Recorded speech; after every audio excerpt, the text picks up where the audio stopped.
Fate Stay Night's complete 3-part narrative opens with the simply named Fate. In the original 2004 release of the game, this 30+ hour path was a prerequisite to unlocking the other routes of the game, Unlimited Blade Works and Heaven's Feel, though the 2012 Rialto Newer release on PC split the 3 routes into separate executable files, allowing them to be played independently, albeit with some shared save data.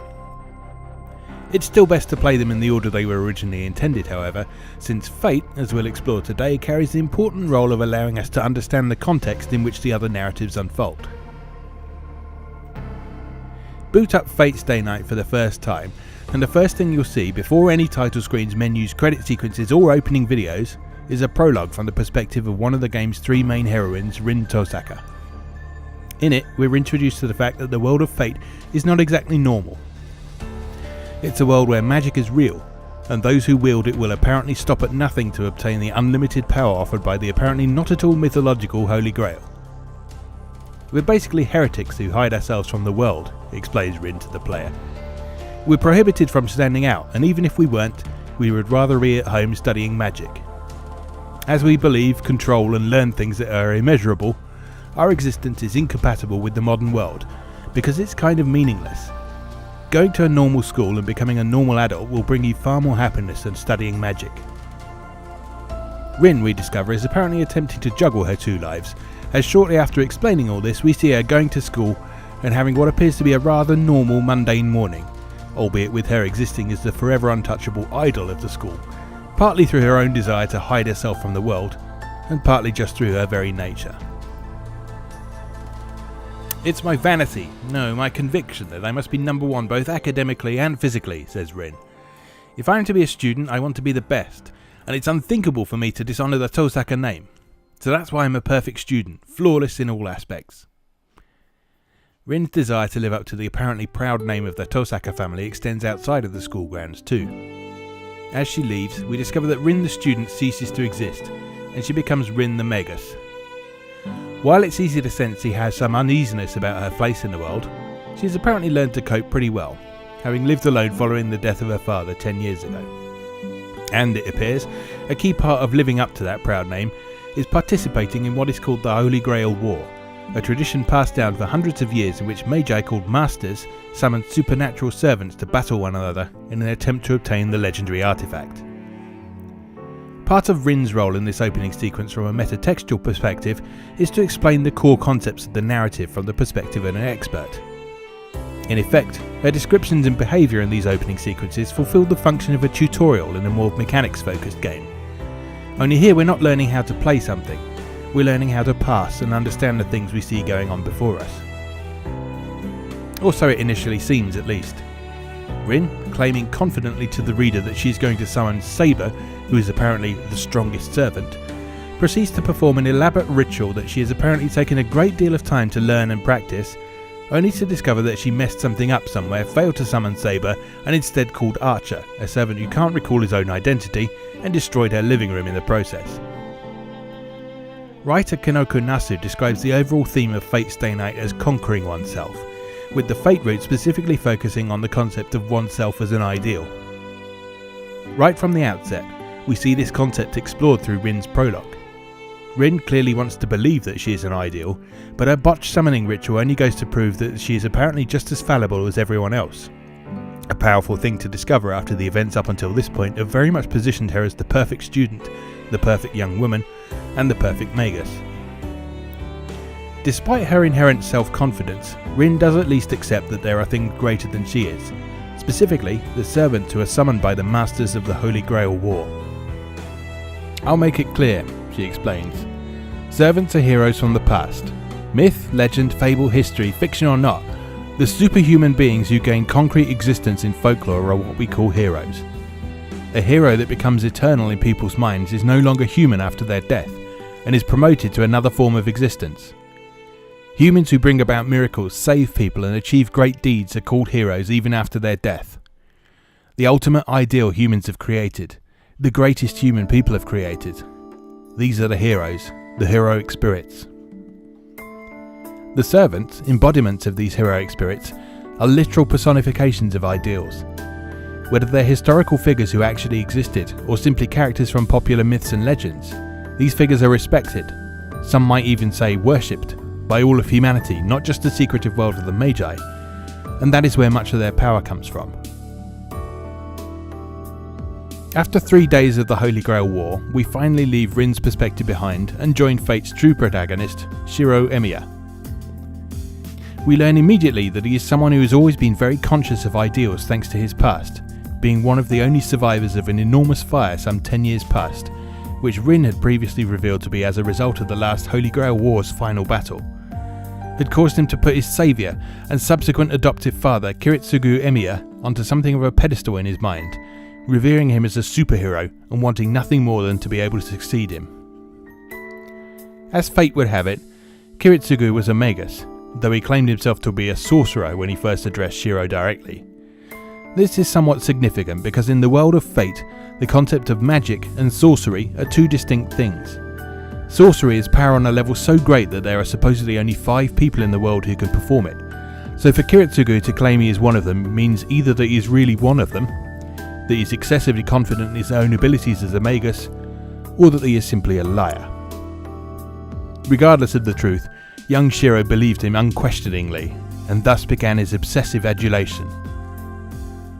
Although not born into a magical family like Rin was, Shiro nonetheless decided to learn magic under the tutelage of his adoptive father.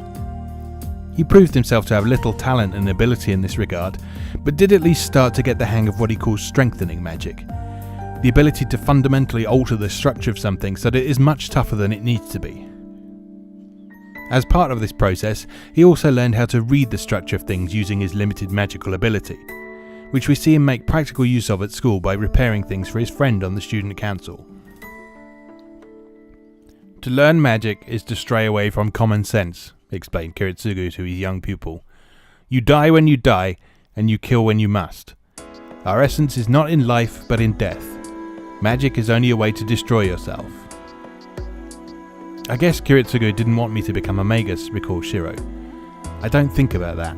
I don't admire a magus. I admire Kiritsugu. If I can become like Kiritsugu and be there for someone like on that red day, that will be... He trails off. It's not like I can just randomly do good deeds, he muses. I think being a superhero is different from just helping others. I know that, but the question is, how can I become one? The difference between the two is the thing I've failed to understand for the past 5 years. While Shiro recognizes his fundamental misunderstanding, it doesn't stop him from wanting to always help others, a character trait that at times draws criticism from those close to him, who believe he should at least sometimes value himself and his own life above the needs of others, particularly when those others are complete strangers.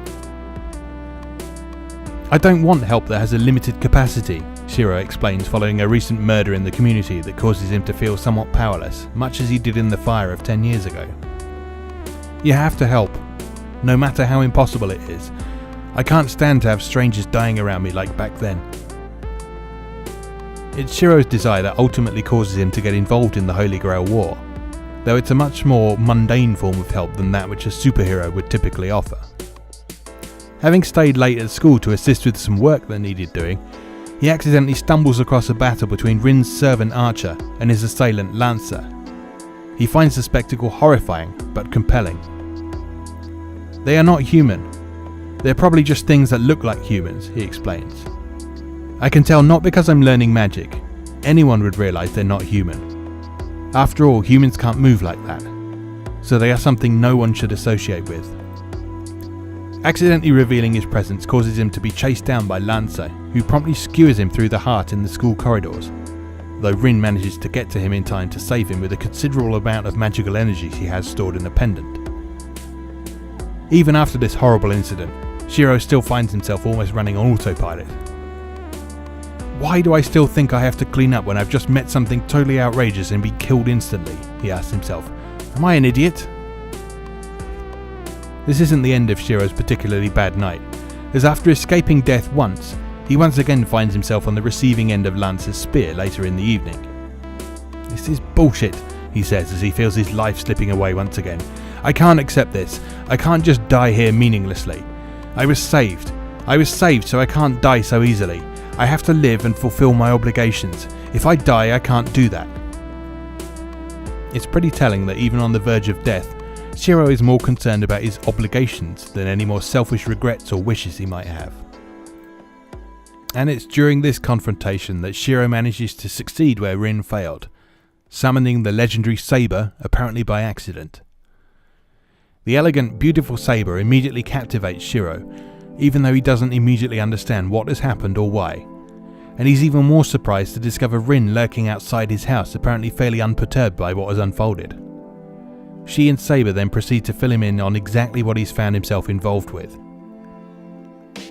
Shiro's idealism and his desire to help everyone causes him to be resistant to the very idea of the Holy Grail War, as he believes himself to be above the desire for the wishes that the Holy Grail supposedly grants, and also deeply uncomfortable with the idea of killing the other masters in order to win this supernatural battle royale. Both Rin and Saber appear committed to the cause, however, though Shiro remains uneasy, especially at the idea of having to battle Rin, whom he has seemingly now befriended in something of an uneasy alliance. But a premonition of what is to come unfolds when Rin takes Shiro and Saber to see a priest called Kirei Kotomine, supposed overseer of this Holy Grail War, and a man who appears to know a lot more than he should about the whole situation. "Rejoice, boy," he says ominously as their meeting draws to a close. "Your wish will finally come true. Your wish will not come true unless there is a clear evil. Even if it is not something you approve of, a superhero requires a villain to defeat." Shiro is shaken by the realization that, in his words, the desire to protect something is at the same time none other than the wish for something to violate it. But he stands firm to his belief of what protecting something really is, as on the way home from Kotomine's church, the trio find themselves under attack from another servant, a fearsome giant known as Berserker.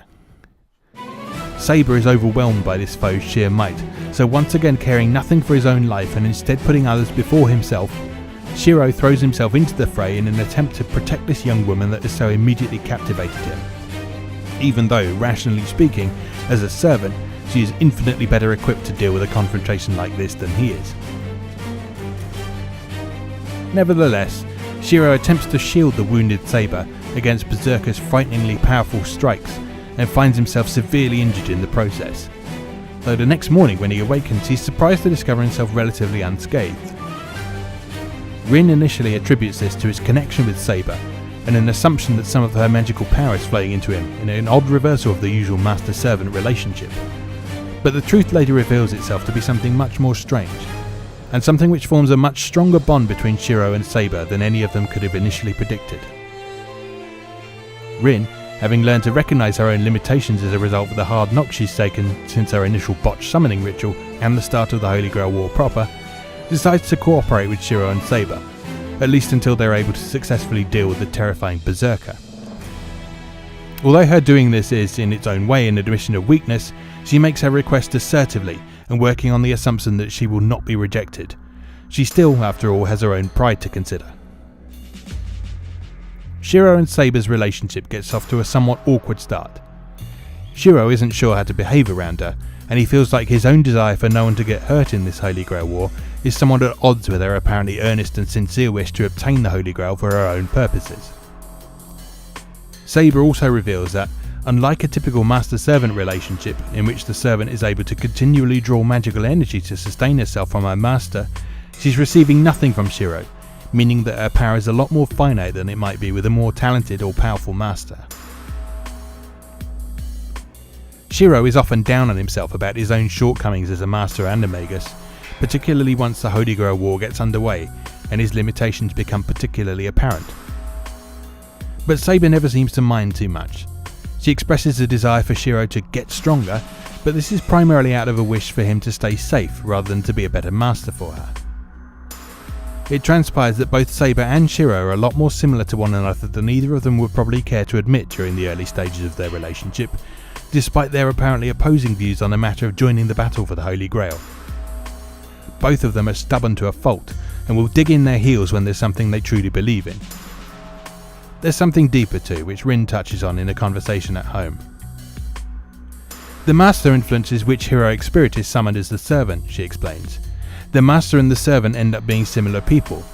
So if the master is a noble person, a heroic spirit similar to them will be summoned. And if a person with a huge scar in their mind summons a heroic spirit, A heroic spirit with a scar in their mind appears as well. A master with a crooked mind sometimes summons vengeful ghosts almost like heroic spirits instead of a hero. Rin's discussion actually relates to Shiro's estranged friend Shinji, who it turns out has also become a master since the start of the Holy Grail War.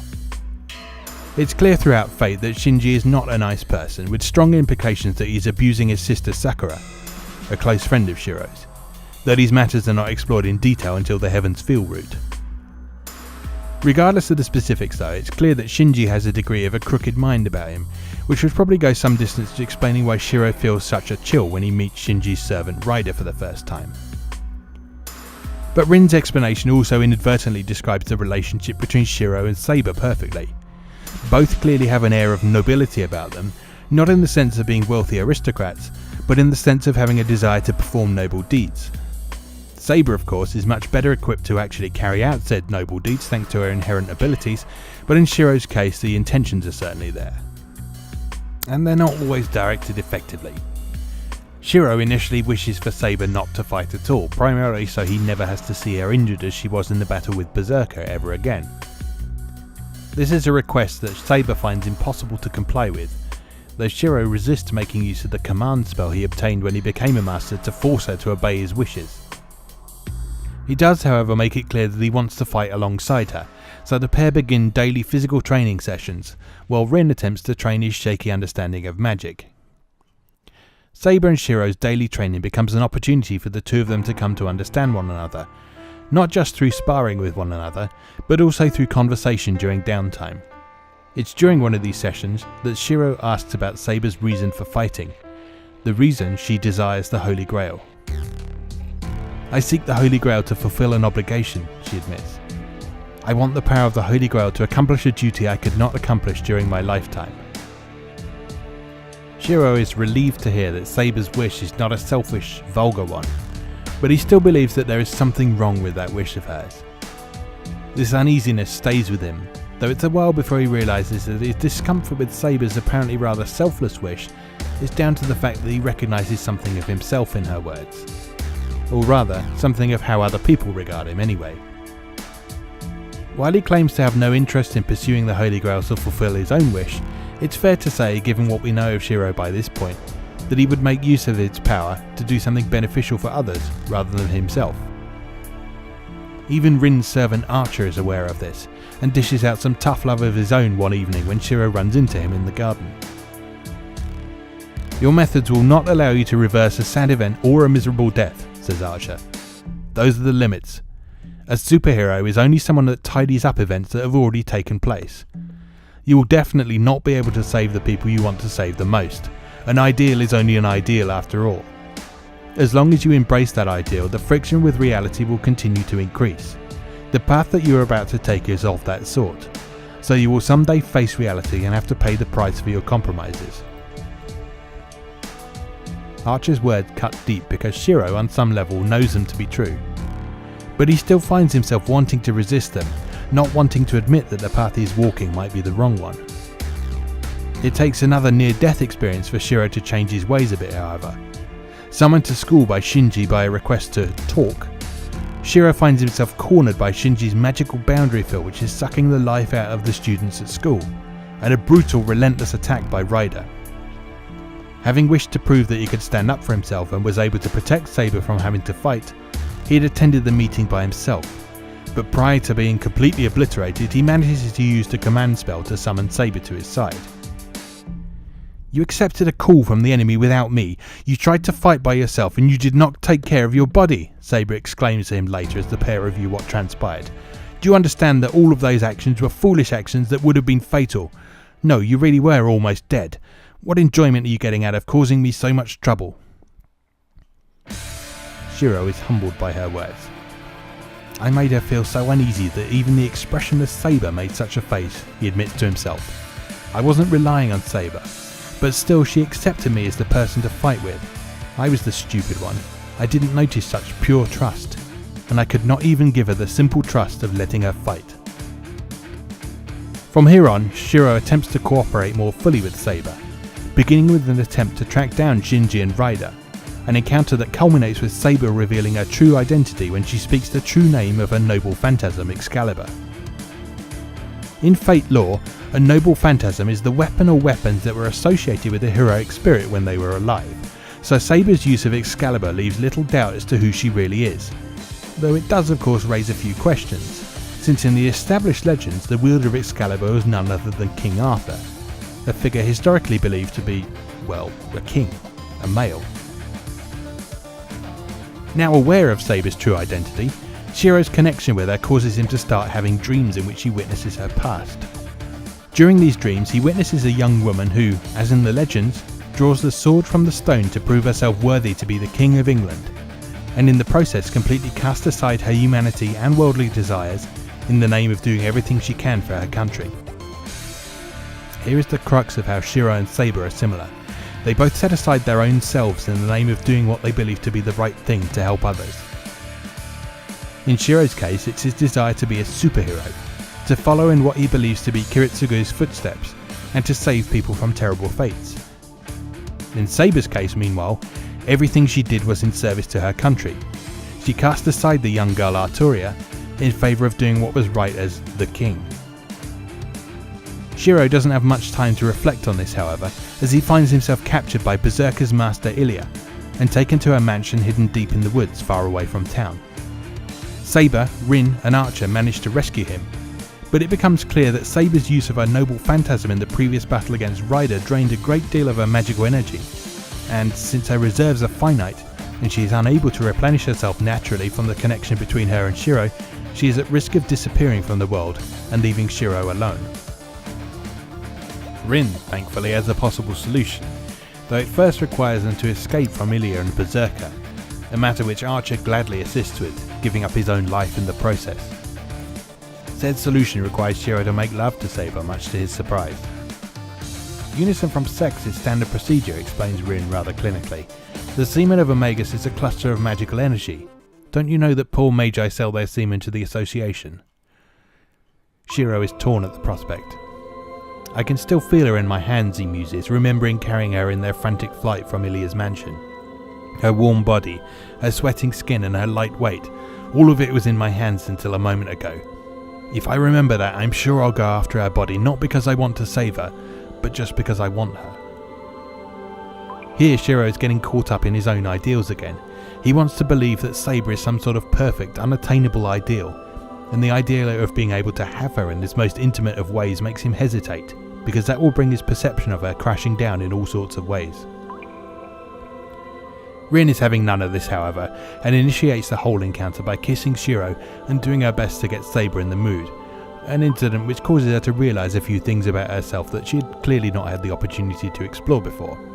There had, however, been a few previous hints in this regard, particularly during a conversation between Rin and Saber some days earlier, in which Rin confessed that she found Saber beautiful to such a degree that she felt less confident in her own attractiveness, a conversation which Shiro overheard even though Rin was trying to be discreet.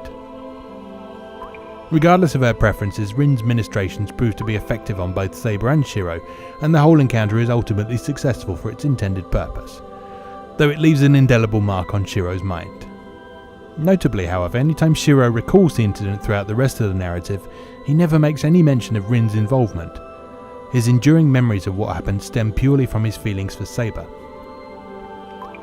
Renewed with strength, though with no time to mourn for Archer, Shiro, Saber and Rin set out to defeat Berserker once and for all, and it's during the subsequent battle that Shiro reveals his true strength, as well as the meaning behind some mysterious words that Archer had left him with some days previously. Words which Shiro immediately recognised as something that should never be forgotten. If it is an opponent you cannot match in real life, beat it in your imagination, Archer said. If you cannot beat it yourself, imagine something that you could beat it with. After all, that is the only thing you can do. And so it was that Shiro discovered his true talent for magic.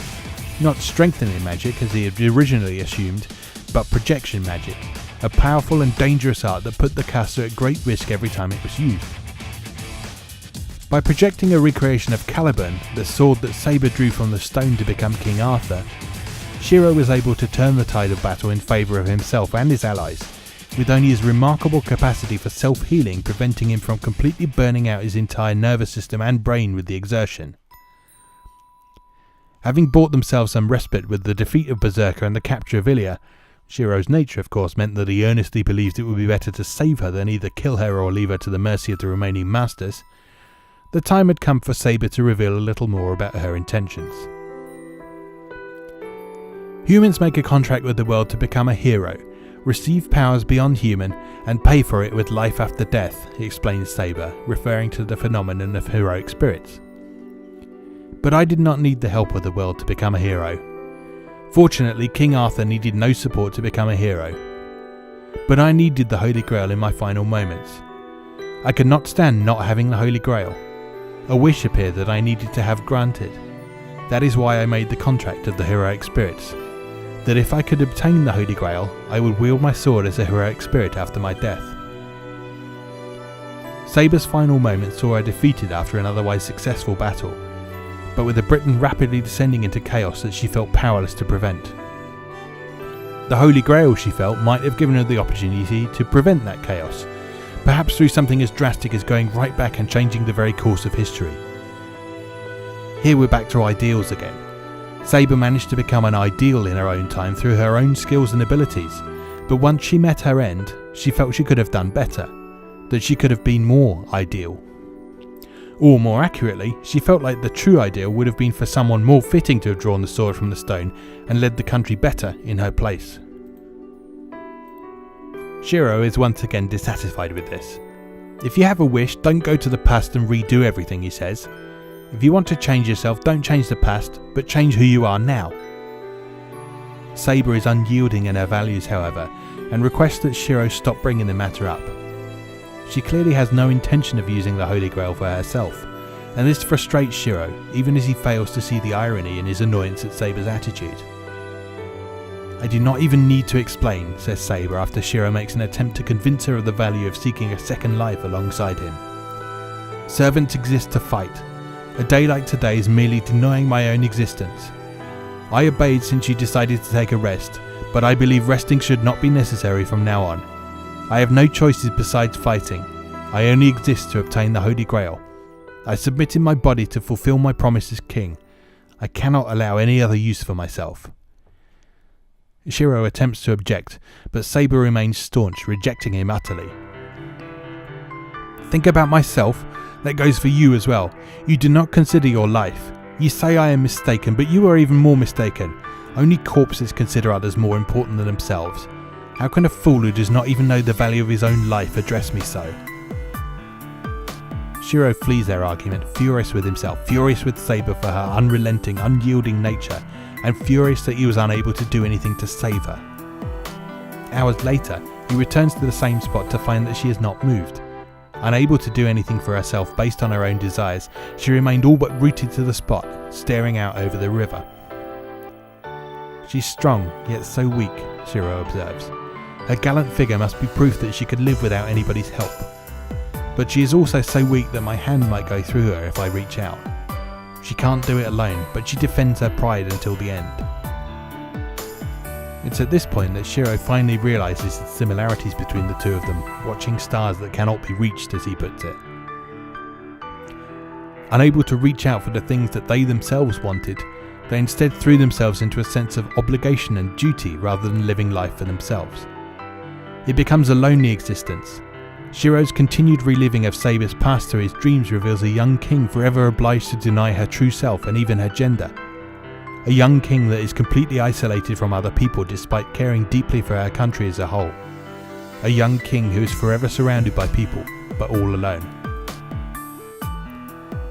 It's a situation that Shiro has been in on a number of occasions, most notably during the fire of 10 years ago, when despite the fact there were people all around him, he was the only one who was saved, leaving him with a never-ending feeling of guilt and a desire to repay the debt he felt he owed. The true connection between Saber and Shiro is finally revealed when the pair confront Gilgamesh, an archer-class servant who has apparently been able to survive in the world since the previous Holy Grail War 10 years ago. Gilgamesh's power is on a whole other level thanks to his unprecedented number of noble phantasms, a reflection of the popular legend of him being a collector of treasures, and his overwhelming force leaves both Shiro and Saber severely battered and bloodied, all but defeated. Shiro, completely refusing to give up even as his body has been torn apart by Gilgamesh, manages to unleash his projection magic once again, and Saber manages to find the strength to help him wield the weapon he creates to drive off Gilgamesh. "I finally understand," says Saber, hugging the bloody Shiro after the battle is over.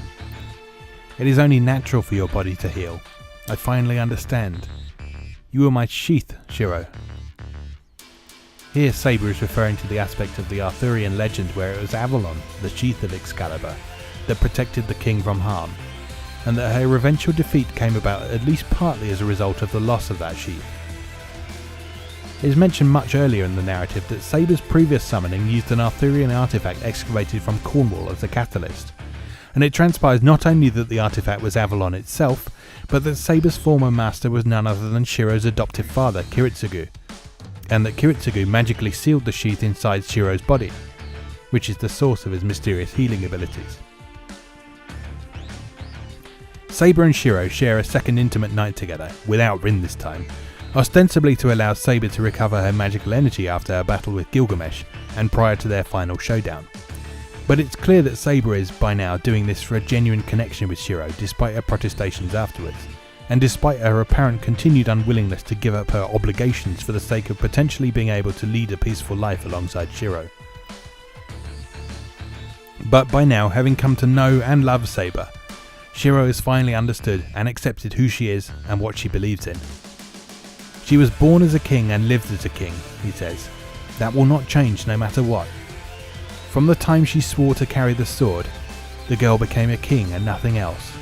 That is her pride. She ran through the battle so that in her final moments she would be able to believe her path was the right one. The dreams of the girl Arturia, the mind that chose to be the king over her own life. To fight, even after she learned it would be unrewarded, she still clasped the sword and defended the oath of the king. For many years. I cannot do anything to dishonour the pride that she's held since the time of her death." After the final battle, during which it becomes extremely apparent that the truth of the Holy Grail is eminently unsuitable for granting any sane person's wish, leading to Shiro expending his last command spell and ordering Saber to destroy it just as Kiritsugu had done 10 years previously, Saber's last words to Shiro are a simple, "I love you," then she disappears forever. "There is no regret and I don't have anything I forgot to tell her," Shiro muses some 2 months after the end of the war. "That parting contained everything, what I wanted to do, what she dreamed of.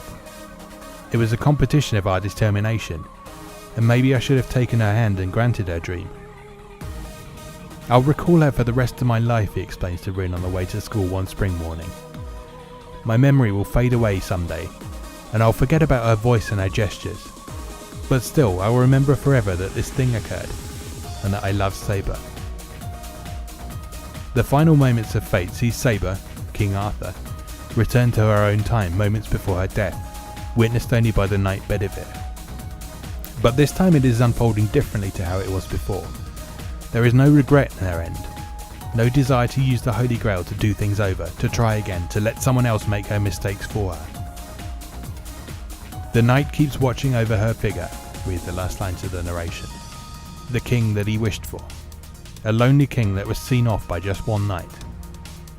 But her face is what he wished for, a peaceful sleep. In her last moments the king has obtained peace that she was never able to obtain. A fitting end for the King of Knights. A death which is not sad, but which simply marks the end of a long and painful journey in relentless pursuit of a shining ideal."